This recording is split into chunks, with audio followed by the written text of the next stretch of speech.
Welcome to our channel. Today we how to verify Salesforce connected app scopes and policy settings, detailed guide step by step clearly. To verify Salesforce connected app scopes and policy settings, start by logging into your Salesforce account. Navigate to the App Manager by clicking on the gear icon in the upper right corner. Select Setup from the drop-down menu. In the Quick Find box, type App Manager and click on the App Manager link. Locate the connected app you wish to verify in the list. Click the arrow icon next to the connected app name to open the drop-down. Select View to open the Connected Apps Details page. In the Connected App Details, scroll down to the section titled API, Enable OAuth Settings. Review the scopes listed under Selected OAuth Scopes.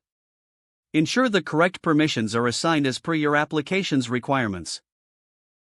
Next, scroll down to the Policies section. Check the settings for IP relaxation and refresh token policy. Verify that the policies align with your organization's security. To review the session timeout settings, check the Session Policies section. Make sure the session timeout values are appropriate for your use case. If any changes are necessary, click the Edit button at the top of the Connected App Details page. Adjust the required scopes or policy settings as needed. Save any changes made before exiting the Details page. Finally, confirm that the connected app functions properly after verifying the settings. If the page does not load, refresh the browser or try again in a private or incognito window. Make sure you are using the correct email address, then retype it carefully to avoid small typos. If your password is not accepted, use the reset option and create a new strong password you can remember. Check your spam folder for verification or security emails, then complete any requested confirmation steps. Enable two-factor authentication if available to improve account security and reduce unauthorized access risk. After signing in, review your profile details so your contact information and settings are accurate and current.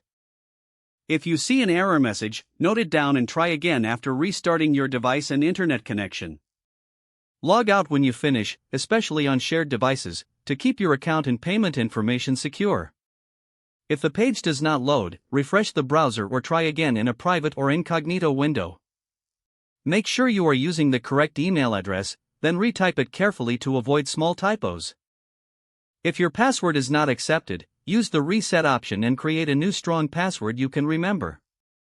Check your spam folder for verification or security emails, then complete any requested confirmation steps. Don't forget to like this video and subscribe to our channel for more step-by-step tech guides.